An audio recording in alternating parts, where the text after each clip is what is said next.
students, good morning. We are discussing about the next topic, Gauss law ஓட application. Gauss law அப்படிங்கிறது நம்ம புக்கில் கொடுத்துருக்க நியூ புக்கில் கொடுத்துருக்கக்கூடிய டெஃபினிஷன் பார்த்துக்குங்க. அதே மாதிரி இந்த ஒரு டெஃபினிஷனையும் பார்த்துக்க.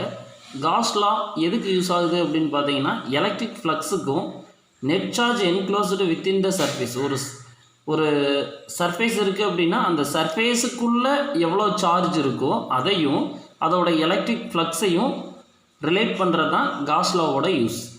காஸ் லாங்கிறது நம்மளுக்கு முதல்ல படிச்சிருக்கோம். ஒரு சர்ஃபேஸுக்குள்ளே எவ்வளவு சார்ஜ் இருக்கோ அது தான் வேலிடாக இருக்கும். சார்ஜ் சர்ஃபேஸுக்கு வெளியே எவ்வளவு சார்ஜ் இருந்தாலும் அது அப்ளிகபிள் கிடையாது, அதை வேலிட் பண்ண மாட்டாங்க. இதுதான் லா, இதுதான் காஸ் லா. இந்த டெஃபினிஷன் எழுதினாலும் ஓகே, காஸ் லா அப்படின்னு போட்டு இது எழுதினாலும் okay. The law states that the total flux of the electric field over any closed surface is equal to 1 by epsilon naught times the net charge enclosed by the surface. ஒரு surface இருக்குது, ஒரு circle surface இருக்குது அப்படின்னா இந்த சர்ஃபேஸில் இருக்கக்கூடிய charge எங்கே வேணாலும் இருக்கலாம். கியூங்கிற சார்ஜ் இந்த பாயிண்டில் இருக்குது அப்படின்னா இந்த சர்ஃபேஸுக்குள்ளே இருக்கக்கூடிய சார்ஜுக்கும் அதில் இருக்கக்கூடிய எலக்ட்ரிக் ஃபீல்டு லைன்ஸ் எவ்வளோ நம்பர்ஸ் எலக்ட்ரிக் ஃபீல்டு லைன்ஸ் அதில் க்ரியேட் ஆகுதோ ரெண்டுக்கு இடையில் இருக்கக்கூடிய ரிலேஷன்ஷிப்கான ஒரு லா தான் காஸ் லா. இது ரொம்ப இம்பார்ட்டன்ட் கொஸ்டின், நோட் பண்ணி வச்சுக்க. தென் நம்ம நெக்ஸ்ட்டு பார்க்க போகிற டாபிக் அதோட application. Electric field due to an infinite long straight charged wire.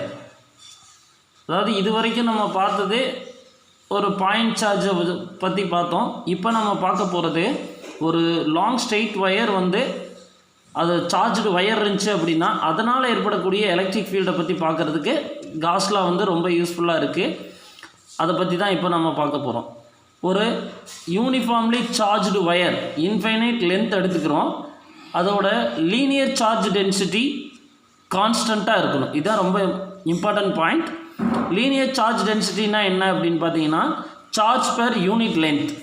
ஒரு யூனிட் லென்த்தில் எவ்வளவு சார்ஜ் இருக்கோ அந்த ஒயர் ஃபுல்லாக அதே சார்ஜ் தான் இருக்கணும். 1 யூனிட் லென்த்தில் எவ்வளவு சார்ஜ் இருக்கோ அந்த ஒயர் ஃபுல்லாக 1 யூனிட் லென்த் எடுத்து மெஷர் பண்ணோன்னா அதே சார்ஜ் கான்ஸ்டண்ட்டாக இருக்கணும். அதுக்கு பேர் தான் லீனியர் சார்ஜ் டென்சிட்டி. அதை லாம்டாங்கிற லெட்டரில் ரெப்ரசன்ட் பண்ணுவாங்க. அதுக்கான டயக்ராம் பாரு. இதுதான் சார்ஜ்டு ஒயர். நம்ம எக்ஸாம்பிளாக பாசிட்டிவ் சார்ஜ் எடுத்துக்கிறோம், பாசிட்டிவ் சார்ஜ்டு ஒயராக எடுத்துக்கிறோம். பாசிட்டிவ் சார்ஜ் எடுத்துட்டோம் அப்படின்னாவே எலக்ட்ரிக் ஃபீல்டோட direction away from the source. Electric ஃபீல்டோட டைரக்ஷன் எப்படி இருக்கும்னா அவே ஃப்ரம் த சோர்ஸ்.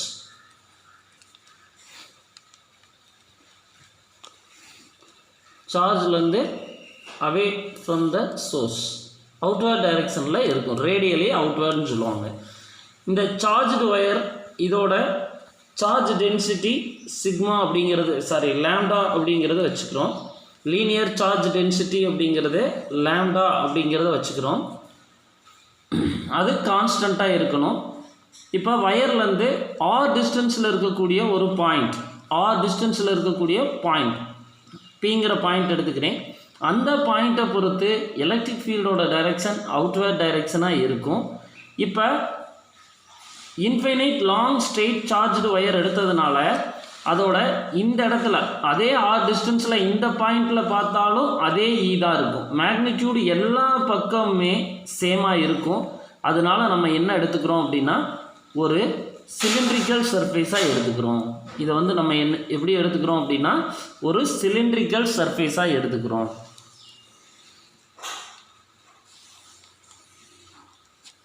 நல்லா யோசிச்சுக்குங்க.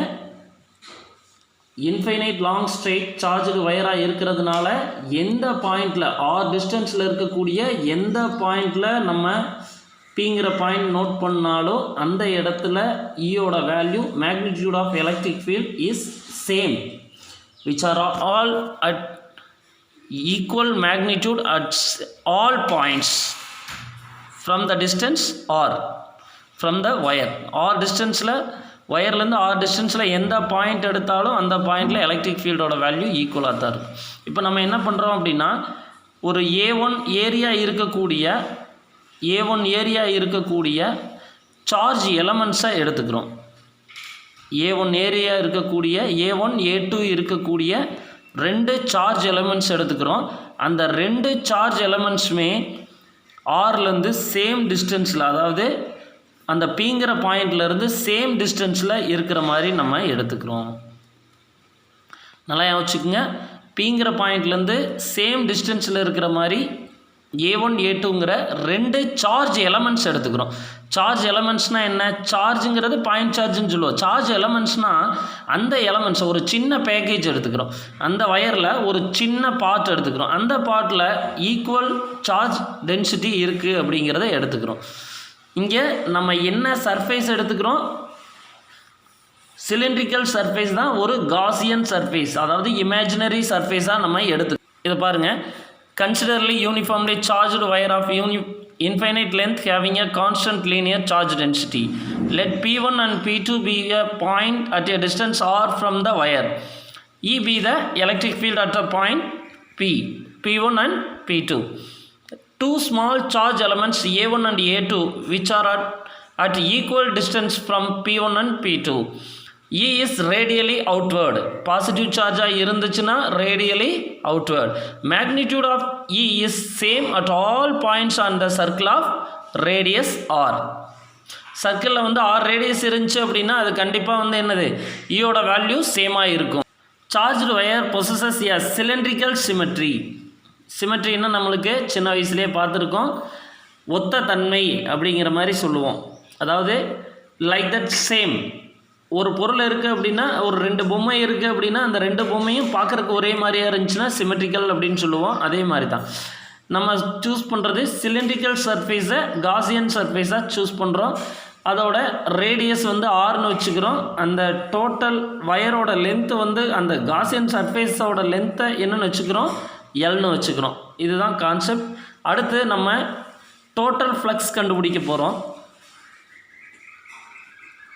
டோட்டல் ஃப்ளக்ஸ் எப்படி கண்டுபிடிக்கலாம் அப்படின்னு பார்த்தீங்கன்னா, நம்ம எடுக்கக்கூடிய சர்ஃபேஸ் காசியன் சர்ஃபேஸ். அந்த காசியன் சர்ஃபேஸில் மொத்தம் 3 ஏரியா இருக்குது. இப்போ டோட்டல் ஃப்ளக்ஸுக்கான ஃபார்முலா E.dA. இதுதான் ஃபார்முலா, காமன் ஃபார்முலா. நம்ம கண்டுபிடிக்கிறது பார்த்தீங்க அப்படின்னா 3 சர்ஃபேஸ் ஏரியா இருக்குது. ஒன்று பார்த்தீங்கன்னா CSA, கர்வ்டு சர்ஃபேஸ் ஏரியா. நம்ம ஃபஸ்ட்டு எங்கே பார்க்க போகிறோம்? Curved surface area. இல்லைன்னா மேலே பாருங்கள், டாப்லேயும் பார்த்தீங்கன்னா ஒரு ஸ்பெரிக்கல் சர்ஃபேஸ் இருக்குது, பாட்டமில் ஒரு ஸ்பெரிக்கல் சர்ஃபேஸ் இருக்குது, சைடில் பார்த்தீங்கன்னா கர்வ்டு சர்ஃபேஸ் ஏரியா இருக்குது. அப்போ 3 ஏரியா இருக்குது. அந்த 3 ஏரியாலையும் நம்ம என்ன பண்ணணும் அப்படின்னா எலக்ட்ரிக் ஃபீல்டோட வேல்யூ கண்டுபிடிக்கணும். First one curved surface area E.dA plus top surface area E.dA plus bottom surface area E.dA. Example, இந்த ஆறுங்கிற பாயிண்டில் நம்ம ஒரு ஏரியா எடுத்துட்டோம் அப்படின்னா எலக்ட்ரிக் ஃபீல்டுக்கு இந்த ஏரியா எப்படி இருக்குது? எலக்ட்ரிக் ஃபீல்டுக்கு பெர்பெண்டிகுலராக இருக்குது. ஆனால் அந்த ஏரியாவோட நார்மல் எப்படி இருக்கும் அப்படின்னு பார்த்தீங்கன்னா எலக்ட்ரிக் ஃபீல்டுக்கு பேரலாக இருக்கும். அதே மாதிரி top surface area and bottom surface ஏரியாவில் நம்ம ஒரு சர்ஃபேஸ் ஏரியா எடுத்தோம் அப்படின்னா அந்த சர்ஃபேஸ் ஏரியா எப்படி இருக்குன்னா எலக்ட்ரிக் ஃபீல்டுக்கு பேரலாக இருக்குது. ஆனால் அதோட நார்மல் எலக்ட்ரிக் ஃபீல்டுக்கு பெர்பெண்டிகுலராக இருக்கிறதுனால total electric flux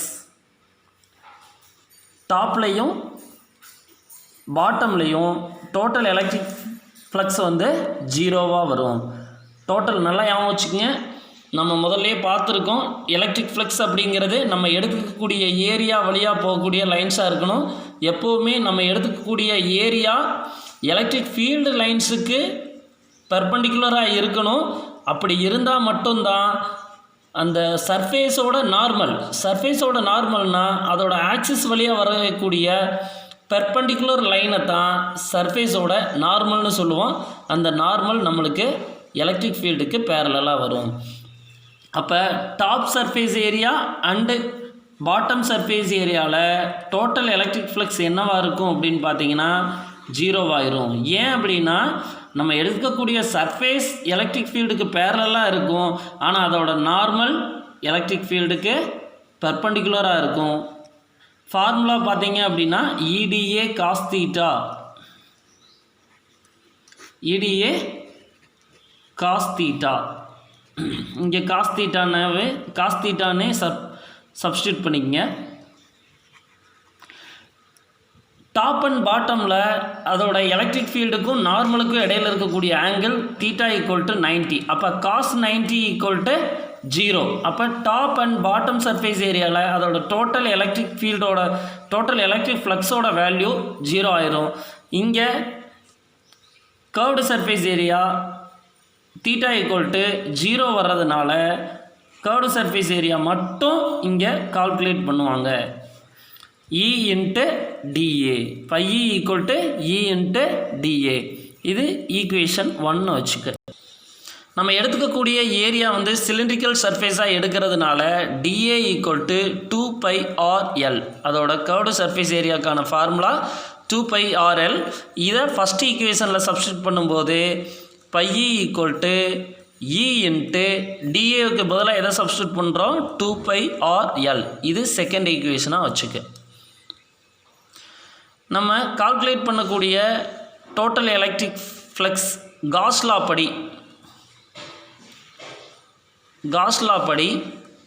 phi equal to Q by epsilon naught, Q enclosed by epsilon not.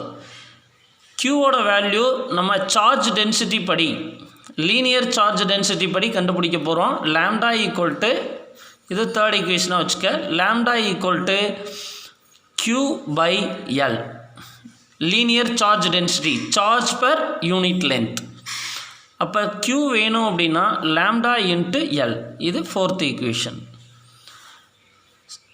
Equation 4 in substitute in equation 3. phi E equal to lambda L by epsilon not. Fifth equation. From second and fifth ரெண்டுலேயுமே total electric flux தான் கண்டுபிடிச்சிருக்கோம். இங்கே நம்ம experimental மூலமாக கண்டுபிடிச்சிருக்கோம். இது தியரிட்டிக்கலாக நம்ம கண்டுபிடிச்ச வேல்யூ. ரெண்டையும் ஈக்குவேட் பண்ணுறோம். E into 2πRL equal to lambda L by epsilon naught. Electric field தான் கண்டுபிடிக்கணும், மற்ற வேல்யூவெல்லாம் அந்த சைடு கொண்டு போயிரு. Epsilon naught into 1/2πRL. L cancel ஆயிரும். இப்போ lambda by 2π epsilon naught into R. இதுதான் டோட்டல் எலக்ட்ரிக் ஃபீல்டுக்கான வேல்யூ. இந்த டோட்டல் எலக்ட்ரிக் ஃபீல்டோட வேல்யூ பார்த்தீங்க அப்படின்னா ஒரு பாயிண்ட் சார்ஜ்னால் ஏற்படக்கூடிய டோட்டல் எலக்ட்ரிக் ஃபீல்டோட வேல்யூ நம்ம முதல்லையே பார்த்துருக்கோம். E ஈக்குவல் டு 1/4πε0 Q/R² பார்த்துருக்கோம். இங்கே இன்ஃபைனைட் லென்த் இருக்கக்கூடிய சார்ஜ்டு ஒயர்னால் ஏற்படக்கூடிய எலக்ட்ரிக் ஃபீல்டோட value lambda by 2πε0 into R. ஒரு பாயிண்ட் சார்ஜ்னால் ஏற்படக்கூடிய எலக்ட்ரிக் ஃபீல்டோட value E directly proportional to 1/R² இருக்கும். இதே சார்ஜ்டு ஒயர்னால் ஏற்படக்கூடிய எலக்ட்ரிக் ஃபீல்டோட வேல்யூ 1/R. அப்போ எலக்ட்ரிக் ஃபீல்டோட வேல்யூ பாயிண்ட் சார்ஜை கம்பேர் பண்ணும்போது இந்த சார்ஜ்டு ஒயர்னால் ஏற்படக்கூடிய எலக்ட்ரிக் ஃபீல்டோட வேல்யூ ஸ்லோவாக தான் டிக்ரீஸ் ஆகிட்டு வரும். ஏன்னா அங்கே 1/R² இன்வெர்ஸ்லி ப்ரொபோர்ஷனலாக இருக்குது, இங்கே 1/Rக்கு இன்வெர்ஸ்லி ப்ரொபோர்ஷனலாக இருக்குது. அதனால் ரொம்ப ஸ்லோவாக தான் டிக்ரீஸ் ஆகிட்டு வரும். அதே மாதிரி இந்த ஈக்குவேஷன்